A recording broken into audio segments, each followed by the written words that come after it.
Hello and welcome back to the channel, guys. So today we're going to be testing the RTX 5090 Astral here against the RX 9070 XT Hellhound card. We are going to be using the 9000X3D here, and we are going to be using 32GB of DDR5, and it's going to be a 4K test. It's going to be mostly using TAA and stuff, so we're just going to see the raw performance here of these cards. It is really impressive what the 9070 XT offers here, because you can literally buy like 3 of these 9070 XTs for the price of like the Founders Edition 5090 here. Also, let me know if you like these type of videos. If you do, please drop a like, a comment as well, maybe even a sub if you enjoy these type of videos. I will also have all the specs in the description below for you guys to see as well.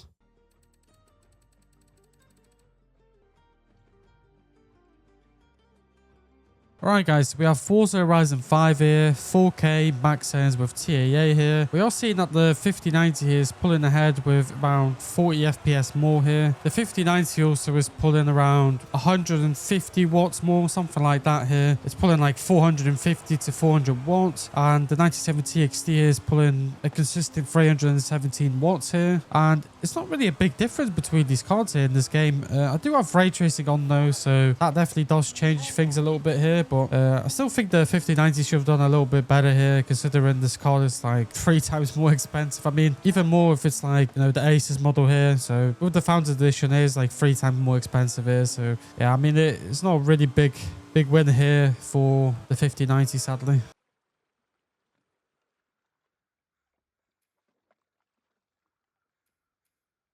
Right guys, so we have The Last of Us Part 2 remastered here, 4K, very high settings with TAA here. And we're seeing that the 5090 is finally showing its power here in this game. So it's like a bit more than double, I would say. Yeah, it's like double the performance here of the 9070 XT here. It is pulling 230 watts more here compared to the 9070 XT, and it's doing fantastic in this game. I have to say, it's doing a really good job here, but it does cost like 3 times more. So, you know, 3 times more cost, and it gives you like double the performance here. Yeah, I mean, it is what it is, but you have to pay for the best, so that's how it is.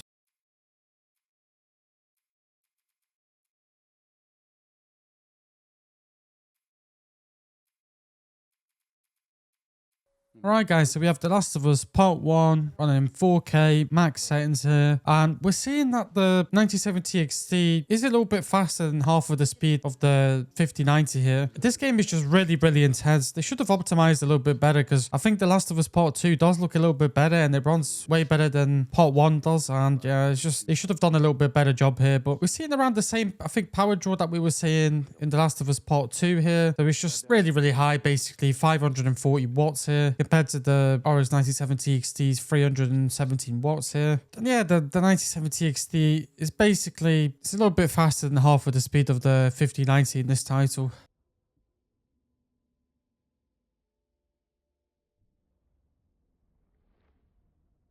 Right guys, we have Stalker 2 Heart of Chernobyl here, 4K epic settings running with TAA here, and we are seeing that the GPU usage on the 5090 is a bit weird. It's going to go up to like, it's going to go from 95 to like 89 or even less than that, so I don't know. But with the 9070 XT, it seems to be on 98 consistently here, so I don't know, we're just getting some weird results here guys. But the FPS difference here is around 30, maybe 35 FPS, so not a big difference here in FPS, but it's just because the 5090 is not even getting fully used for some reason. So and the power usage here is like 50 watts difference here. So yeah, I'm really not sure what the hell's going on here. But yeah, we're getting some weird results here, and the 1% lows are really bad on the 9070 XT here. It's a UE5 title, guys. It's a really hard game to run, so it's gonna have these little stutters once in a while. The 5090 seems to be handling it a little bit better here, but it still isn't great, to be fair.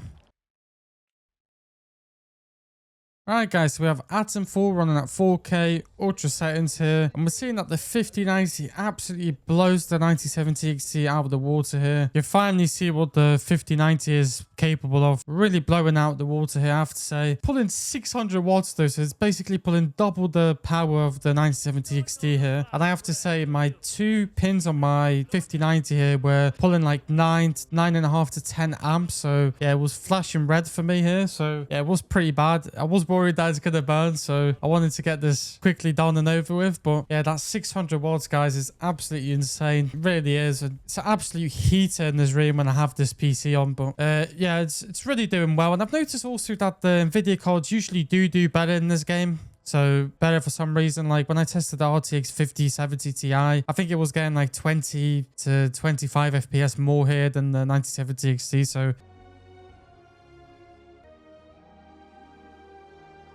alright guys, so we have Spider-Man 2 here running at 4K, ultra settings here. And we're seeing that the RX 9070 XT here is a bit more than half of the speed of the 5090 here. But the 5090 is not fully utilized as well. It keeps dropping all the way down to 90% usage here. So this game is really CPU demanding, I have to say, guys. So the usage of the GPU keeps going up and down here. But the 1% lows are horrible as well on both cards here. So the 5090 went all the way down to 20 FPS alongside with the RX 9070 XT here. So they're both really stuttery. I do recommend FrameGen on this title, guys, because I think that's the only right way to play this game. I played it with my 5090 and I was using the ×4 FrameGen. It was running really well here for me. So yeah, I do recommend FrameGen on this title. Right guys, we have Silent Hill 2 here, 4K, epic settings, and we're seeing that the RX 9070 XT is basically half of the performance here of the 5090 here. 1% lows seem to be really good on both of these cards, considering this is a UE5 title, so I'm really impressed so far. And power draw here is literally massive. On the 5090 here is literally pulling like double the power here. It is a really intense title though, guys. I have to say it's a really hard game to run here. I remember running it on my 4090. It was really hard to run, but it is a fantastic game. I do recommend you guys picking up if you do have the hardware to run this game.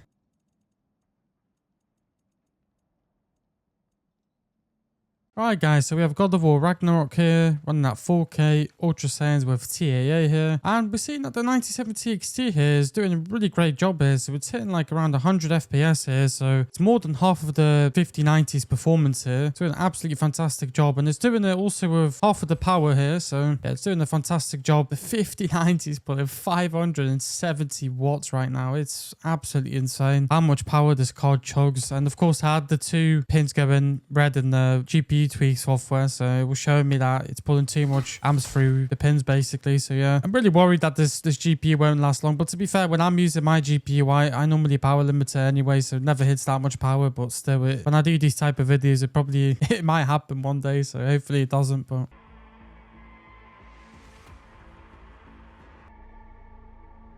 alright guys, so we have a beautiful Cyberpunk 2077 here running at 4K ultra settings, and we'll see that both cards are really struggling here without any upscalers in this game. This game is just so hard to run here. The 5090 is pulling nearly 600 watts. It's absolutely insane here. The 9070 XT here is pulling 370 watts, which has been pulling that consistently throughout all these games here. The 1% lows look decent here on both cards, I would say, but I still think they're both struggling here without any upscaling to help them basically. But the 9070 XT is basically still half of the speed here, the 5090 here, so it's still doing pretty well considering, you know, the 5090 is really expensive here. So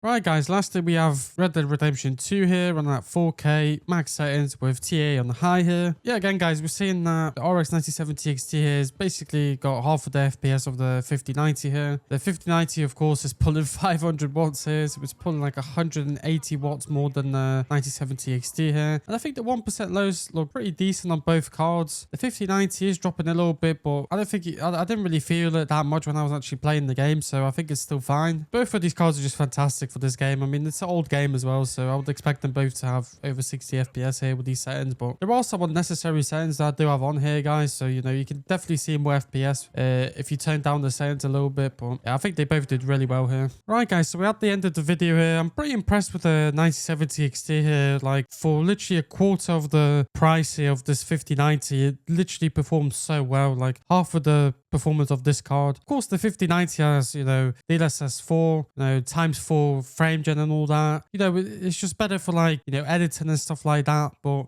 you know, if you purely focus on gaming and stuff, I think the 9070 XT is a really, really great card here. Performs really well, and I'm really pleased with this card, honestly. That's why I'm keeping it here, and I'm going to keep making benchmarks with this card because it's such an amazing card. But let me know your thoughts in the comments below, guys. Let me know if you want to see maybe a 4040p video. That would actually be a pretty interesting video, I think. So if you guys want to see that, let me know in the comments below. Please drop a like, comment, and subscribe, guys, and see you guys in the next one. Thank you for watching.